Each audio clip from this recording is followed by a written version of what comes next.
Parking में लगाएंगे गाड़ी को After 200 meters, at the roundabout, take the first exit. और उसके बाद में करते हैं आप लोगों से बात। ये राउंड अबाउट के बाद पार्किंग आएगी। Take the first exit. ठीक, टेक को ठीक, टेक द फर्स्ट एग्जिट। ठीक है जी, फर्स्ट एग्जिट ले लेंगे हम तो। ये देखो जी, ये राउंड अबाउट घूमना पड़ेगा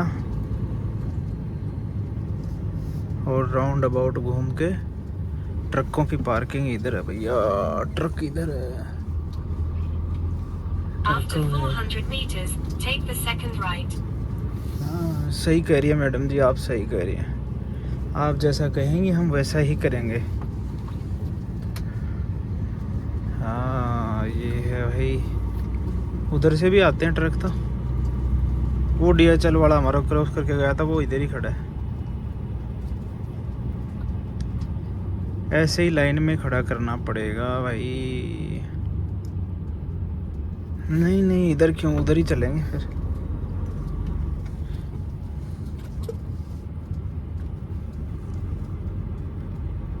उधर लगाते हैं पार्किंग के अंदर। ये तो ऐसे ही खड़े हैं लाइन में, ये पार्किंग है, इधर लगाएंगे भाई। इधर लिखा हुआ है कि राइट मना है भैया, तो हमारे को राइट जाना ही नहीं है, हम तो लेफ्ट में जाएंगे भाई। और ये खड़ी है, Turn right. समझ गए भाई, समझ गए। Turn right, turn right. बहुत सारी छोटी छोटी पार्किंग बनी होती है इधर। ये कार कैरियर खड़े हैं। After 300 meters, at the roundabout, take the second exit. अब हम थोड़ा सा और आगे चलेंगे, सबसे अलग खड़े होंगे, सबसे अलग, जहाँ कोई नहीं After होगा। 300 meters, at the roundabout, take the second exit. Parking he parking है, पार्किंग ही पार्किंग है। इसमें लगाएंगे, इसके अंदर ही कहीं ना कहीं। चलो इधर लगा देते हैं इसके अंदर।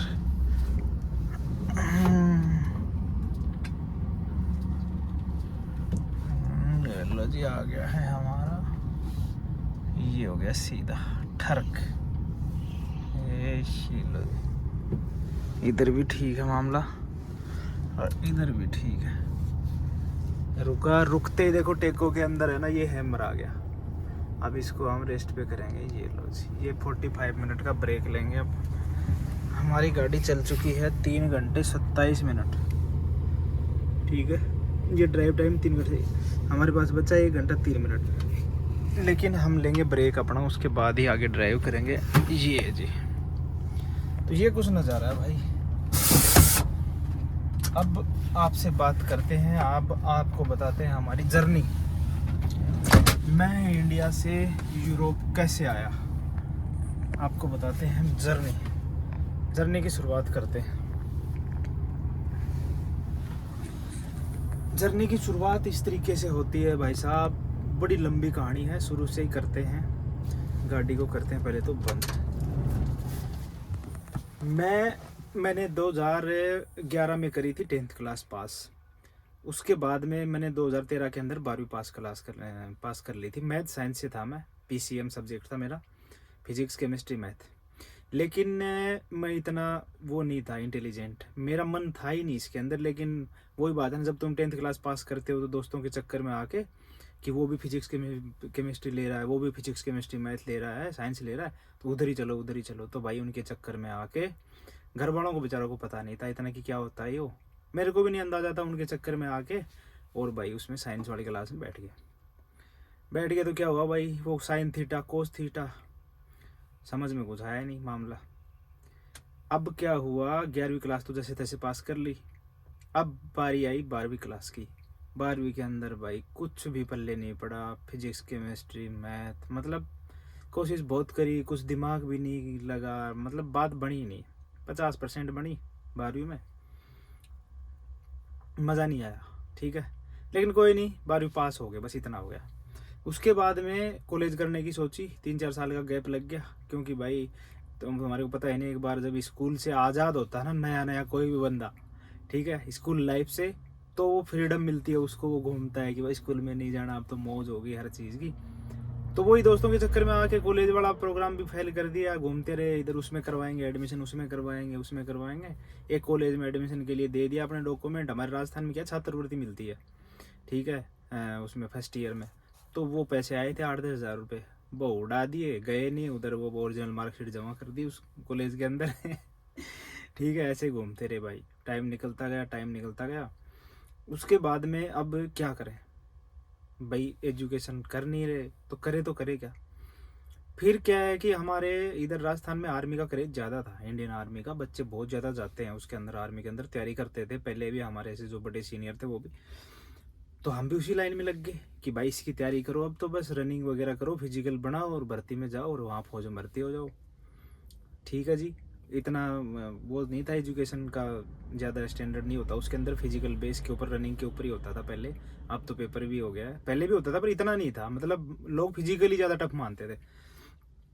भाई हमने कर दिया शुरू, रनिंग वगैरह मेरी शुरू से ही अच्छी थी, बढ़िया रनिंग वगैरह स्टार्ट करनी शुरू करी।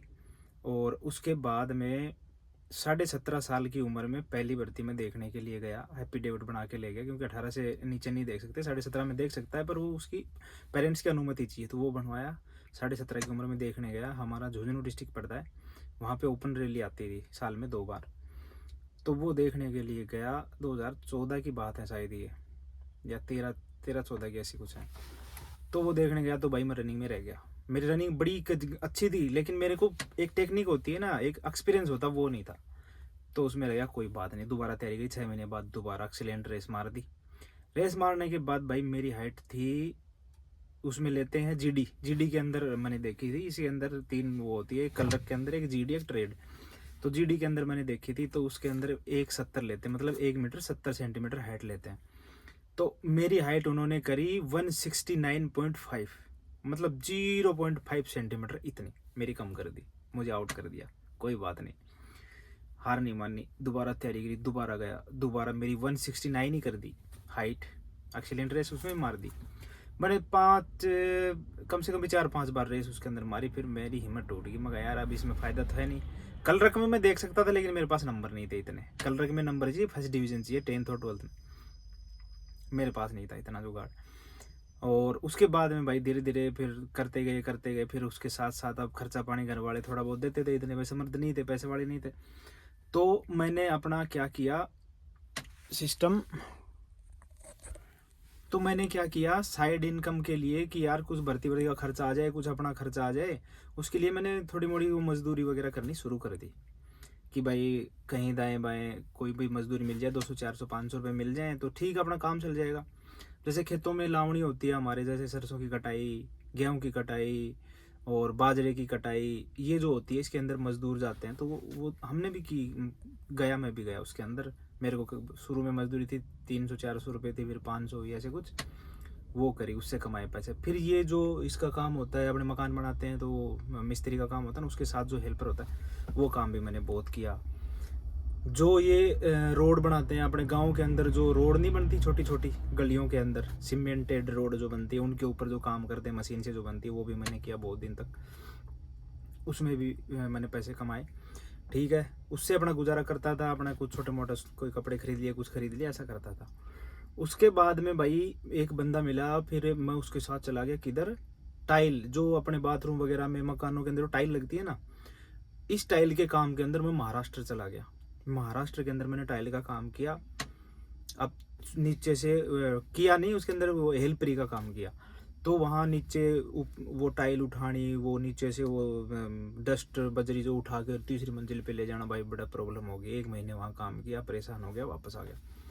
उसके बाद में गया मैं जोधपुर, वहाँ मैंने टाइल का काम किया। उसके बाद में आया मैं गुड़गांव में मैंने टाइल का काम किया, परेशान हो लिया हर तरीके से, कोई फ़ायदा नहीं। फिर मैंने बनवाया अपना लाइसेंस, मेरे पास लाइट था, फिर मैंने उसको हैवी में कन्वर्ट करवाया। उसके बाद में मैंने अपने आसपास में छोटी मोटी गाड़ी चलानी सीखी। फिर मैं चला गया दिल्ली। किसी ने मुझे बताया कि दिल्ली के अंदर है ना टैक्सी चलती है, तो ओला उबर में वो तेरे को चलानी है, तेरे को 18,000 रुपये मिलेंगे। मैं कहा ठीक है भाई, वो तो वो भी अच्छी बात है।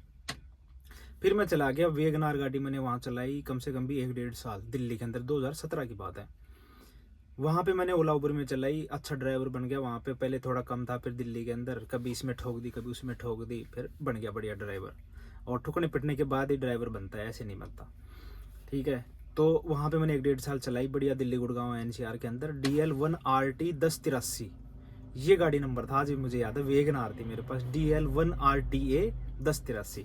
तभी मुझे पता हुआ था कि 1RT 1Z 1N इनके अंदर अंतर क्या होता है। बहुत लोगों को नहीं पता, तो टैक्सी लाइन में उनको पता है। मैंने वो भी चलाई। उसके बाद में फिर उसमें भी मज़ा नहीं आया, क्योंकि उसमें एक बार मेरा फ़ोन चोरी हो गया था। गुड़गांव MG रोड मेट्रो के नीचे मैं सो रहा था, रात की मेरी बुकिंग थी, थोड़ा शीशा डाउन कर लिया, वो मोबाइल किसी ने चोरी कर लिया, तो वो मालिक ने मेरे पैसे काट लिए। फिर मेरा मन भर गया, फिर मैं आ गया उधर से। उसके बाद में फिर मैं करता गया ऐसे ही, कभी किधर कभी किधर। फिर मैंने लॉकडाउन लग गया, फिर वापस तैयारी करनी स्टार्ट कर दी। एक होती है TA, यानी कि टेरिटोरियल आर्मी, जो इंडियन आर्मी की एक सहायक सेना, पैदल चाल सेना होती है। तो उसके अंदर हाइट लेते हैं कम, तो मेरा उसकी तरफ मन गया कि यार ये सही है, इसके अंदर तो हाइट कम लेते हैं। उसके अंदर फिजिकल रनिंग बड़ी हार्ड होती है, और रनिंग मेरी बढ़िया थी, फिजिकली कोई दिक्कत नहीं थी। हाइट कम लेते हैं तो मेरा उसके अंदर चांस था कि भाई इसमें हो सकता है। उसमें इंटरव्यू होता था खाली, उसमें वो नहीं होता था, पेपर नहीं होता था, एग्जाम। मैंने उसकी तैयारी करी। उसके अंदर भाई बीकानेर में, राजस्थान में 2017 या पता नहीं कब आई थी, भर्ती आई थी। उसके अंदर मैं गया, करनी स्टेडियम पड़ता है एक बीकानेर में, उसमें मैं गया। उसके अंदर भाई सुपर एक्सीलेंट रेस लगाई मैंने। 400 बंदों का बैच था या 350 का था, ऐसे था। उसके अंदर से 4 बंदे, मात्र 4 बंदे पकड़े रनिंग के अंदर। फर्स्ट मैं था, 100 मीटर गैप के साथ, पीछे 3 बंदे और थे। उसके अंदर सारा काम हो गया, मेडिकल फिजिकल सब, चिनअप वगैरह, सिटअप, सब सारी चीज़ हो गई। उसके बाद में भाई इंटरव्यू आया। इंटरव्यू के अंदर आपको पता ही है, वहाँ चलती थी मनी। अब मनी वाला सिस्टम हमारा बैठा नहीं, गरीब आदमी थे, पैसे भी नहीं थे, कोई लिंक भी नहीं था।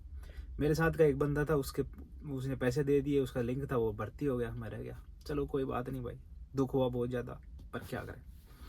उसके बाद में और भी बहुत भर्ती देखी मैं। तमिलनाडु गया था, तिरुचिरापल्ली, उधर भी देखी थी 117 TA की। और महाराष्ट्र में भी, गोवा में भी, बहुत जगह देखी, पर कभी मेडिकल में कोई रेफर दे दिया किधर का, कभी कुछ हो गया, कभी कुछ, ऐसे करते करते करते काम बना ही नहीं मेरा। फिर उम्र भी होगी, फिर चलो सही नहीं है। उसके बाद में फिर लग गया लॉकडाउन। लॉकडाउन के अंदर फिर अब बाहर तो जा नहीं सकते, तो क्या करें, फिर वापस तैयारी करनी स्टार्ट कर दी। गांव के बच्चे थे, उनको सभी को तैयारी करनी स्टार्ट करवा दी। किसी को फिजिकल की किधर किधर करवा के सबको बढ़िया कर दिया। कोई उसके अंदर से 2 4 नौकरी भी लग गए, कोई नहीं, अच्छी बात है। उसके बाद में जैसे जैसे थोड़ा हल्का हुआ काम की, खुलने लगा थोड़ा थोड़ा लॉकडाउन, तो मैं गया गुड़गांव।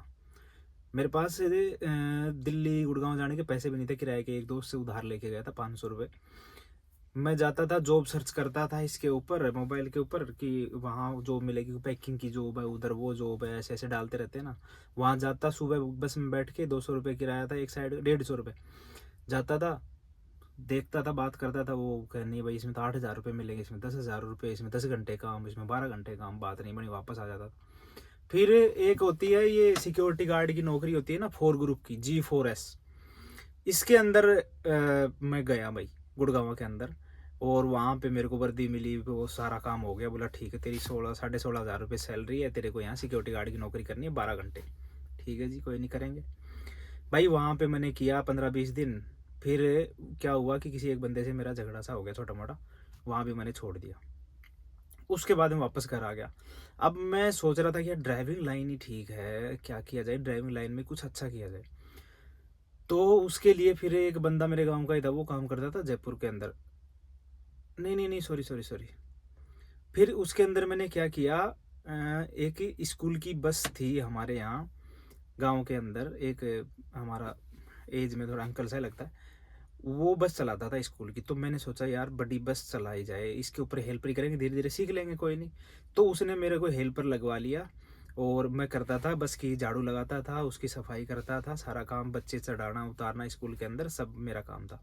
3,500 रुपये मेरी सैलरी लगी उसके अंदर। ठीक है जी, कोई बात नहीं। मैंने वो बस के ऊपर काम किया थोड़े दिन, फिर मैंने धीरे धीरे चलानी सीखी सीखी सीखी, थोड़ी थोड़ी, मतलब थोड़ा थोड़ा सीख लिया। उसके बाद में एक बंदा और चलाता था हमारे गांव का स्कूल की बस। उसको कहीं जाना था, काम था, तो उसने बोला कि यार मेरी गाड़ी तू चला ले। मैं कहा भाई चला तो लूँगा, पर मेरे को थोड़ी और सिखानी पड़ेगी गाड़ी। अंदाज़ा तो मेरे को पूरा नहीं हुआ है, 60% में सीख गया हूँ। उसने मेरे को थोड़ा बताया, सिखाया 1-2 बार, फिर मैं बढ़िया सीख गया, कोई दिक्कत नहीं। वो बस मैंने चलाई 3-4-5 महीने। फिर मेरे को कॉन्फिडेंस आ गया कि मैं बस भी चला सकता हूँ अब तो, हैवी लाइसेंस मेरे पास था ही। फिर एक बंदा मेरे को मिला, वो चलाता था जयपुर के अंदर सिटी बस, जो सेम DTC चलती है ना दिल्ली के अंदर, ऐसे ही चलती है। तो उसके अंदर मैं गया, वहाँ पे सैलरी थी 10,000 रुपये। उन्होंने ट्रायल वरायल ली, सारा काम हुआ बढ़िया, चलाई वो। मैं डबल डबल ड्यूटी करता था वहाँ पे, आपको पता है 8 घंटे की ड्यूटी होती है, एक शिफ्ट तो 16-16 घंटे डबल डबल करता था, तब जाके 17-18 हज़ार रुपये बनते थे।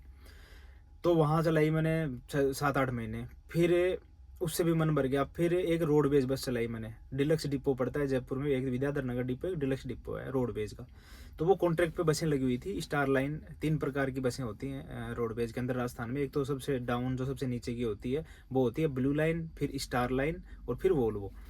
तो मैंने वो स्टार लाइन चलाई जयपुर से बिदासर, जो इधर चूरू में पड़ता है, इधर अपना सीकर सालासर रिंगस होते हुए जाती है सुजानगढ़ से। वो चलाई मैंने 5-6 महीने। फिर उसमें क्या कि वो नाइट में चलती थी, तो नाइट में आपको पता ही, सिंगल रोड पे चलना, और फिर आगे से ट्रक आते थे, वो भाई इतनी भयंकर लाइट जला के 8-8 10-10 लाइट रहती थी उनके, वो डाउन नहीं करते, तो उसमें एक्सीडेंट का डर रहता था। मैंने वो भी, मज़ा नहीं आया। मैं आ गया घर पे। मई जून जुलाई 3 महीने में घर पे बैठा रहा, सर्च करते रहा। फिर मैं सोचता था कि दिल्ली के अंदर बस कैसे चलाई जाए। मैं यूट्यूब पे सर्च करता था कि दिल्ली के अंदर डीटीसी बस ड्राइवर कैसे बने। मैं पता नहीं भाई, कोई एग्ज़ाम देनी पड़ती होगी, क्या कुछ सीन है। फिर देखते देखते देखते मुझे एक बंदे की एक वीडियो मिली। वीडियो से उसने बता रखा था कि भाई इस डिपो के अंदर, इधर है यार एक डिपो, मैं नाम भूल गया उसका, क्लस्टर का डिपो था वो, और उस पर लिख रखा था कि इसके अंदर ड्राइवरों की भर्ती चालू है। उसके अंदर ये लाइसेंस, ये मेरे पास लाइसेंस था ही, और मुझे पता नहीं था। मैं भाई बैग उठाया, चल पड़ा। मुझे किसी का आता नहीं, कोई पता नहीं कि कहाँ क्या है क्या नहीं है। मैं उस डिपो का एड्रेस सर्च किया, वहाँ पहुँच गया। डिपो में जाने के बाद उन्होंने बोला कि भाई तुम्हारे को तो यहाँ पे है ना, लाइसेंस तो ठीक है तुम्हारा, लेकिन तुम्हारे को चाहिए एक बैज। विदाउट बैज नहीं चला सकते, राजस्थान में बैज मिलता नहीं, आउट ऑफ स्टॉक आता लाइसेंस के ऊपर। अब ये कैसे बने? बोले भाई उसके लिए तुम्हारे को एक IDTR की क्लास करनी पड़ेगी 3 दिन की, उसके बाद में फिर तुम्हारे को बैच बनेगा तुम्हारा, और थोड़ी ट्रेनिंग होगी, ऐसे ऐसे पता नहीं उसने क्या क्या बता दिया। 8-10 हज़ार रुपये का खर्चा, मेरे पास रुपये 1,000। बड़ी प्रॉब्लम में फंस गया भाई, क्या करें। अब आ तो गए, वापस जाना भी ठीक नहीं है। जुलाई का टाइम था, मैं शायद 17-18 जुलाई की बात है, जो 2022 की है, ऐसे कुछ है। क्या किया जाए भाई, करेंगे कुछ ना कुछ। मैं IDTR कहाँ होती है उसने बताया, सराय काले खामे में है, वहाँ होती है। मैं वहाँ गया भाग के, 4 बज गए थे मेरे को, वो बंद हो गया। बोले भाई कल आना। मैं कल गया, फिर उसने मेरी 3 दिन की क्लास ली, वहाँ गाड़ी चलवा के देखी, उन्हें थ्योरी पढ़ाई, सारी चीज़ें बताई, वो किया। उसके बाद में फिर बैच बनवाया। फिर मैंने डिपो ज्वाइन किया, द्वारका सेक्टर 22 क्लस्टर डिपो, जो एयरपोर्ट के बिल्कुल पीछे है, द्वारका सेक्टर 21 मेट्रो के बिल्कुल बगल में। वो मैंने ज्वाइन किया, उसके अंदर मैंने काम किया 1 साल तक। 578 का मेरा रूट था, जो नजफगढ़ से सफदरजंग चलती है बस, वो थी। उसके बाद में फिर मेरे रूट अलग अलग चेंज होते रहे, 979, कभी कोई सा कभी कोई सा। फिर एक बार दिल्ली के अंदर ऐसा हुआ कि दिल्ली गवर्नमेंट ने ना, DTC ने वो कर दिया, 1.5 किलोमीटर कम कर दिए, यानी कि डिपो टू डिपो ही कर दिया सिस्टम, पॉइंट वाला सिस्टम खत्म कर दिया। तो मेरा रूट 578 का था, वो डिपो के अंदर से ख़त्म हो गया। ख़त्म होने के बाद मैंने क्या किया कि वो यार, वो रूट ऐसा था, उस पर मन लगा हुआ था बढ़िया, और मैं करता था सुबह स्कूल की ड्यूटी इधर दिल्ली कैंट के अंदर। मैं दिल्ली कैंट जाता था बाइक से, और दिल्ली कैंट से और स्कूल की ड्यूटी खत्म करके फिर वापस सेक्टर 22 द्वारका आता था। यहाँ से फिर मैं अपनी बाइक बरथल गांव के अंदर में रहता था, वहाँ खड़ी करके फिर मैं जाता था बिजवासन, वहाँ से बस पकड़ता जाता था मैं, छावला होते हुए जटीगरा मोड़, वहाँ से उतर के फिर रेवला खानपुर डिपो, वहाँ से मैं बस पकड़ के फिर अपनी बस लेता था, डिपो से मिलती थी मुझे, पॉइंट था वो। तो ये सीन था मेरा, मैं ऐसा करता था, देख लो, सुबह 5 बजे उठना, रात को 1 बजे सोना, ऐसा किया। वो रूट खत्म हो गया, फिर मैंने सोचा कि यार अब तो कोई फायदा नहीं है, फिर इतना दूर जाने का कोई मतलब नहीं बनता, मन नहीं किया। फिर मैंने डिपो चेंज कर लिया। इधर ये मायापुर डिपो खुला ही था उस टाइम पे, नया नया, पहले तो बंद हो गया था, हरी लाल वाली बस थी, अब इसके अंदर वो आ गई DTC, वो इलेक्ट्रिक बस आ गई। उसके बाद में मैंने क्या किया, मायापुर डिपो ज्वाइन कर लिया। मायापुर के अंदर मैंने बस चलाई, और बढ़िया काम कर रहा था, इधर स्कूल की ड्यूटी सुबह, इधर ये कर रहा था। ये करते करते फिर भाई मेरा मन आया कि यार बस चला तो रहे हैं पर, लेकिन इसके अंदर झंझट ज़्यादा है, कभी कोई लड़ाई झगड़ा, इतना ट्रैफिक, किसी मुकदमा लग जाए, कोई बस के नीचे आके मर जाएगा तो गड़बड़ हो जाएगी मामला। तो कुछ करते हैं यार, बढ़ाई करते हैं। सरकारी नौकरी तो नहीं मिली, इसमें 20-30 हज़ार में काम नहीं चलेगा, कुछ तो करना पड़ेगा।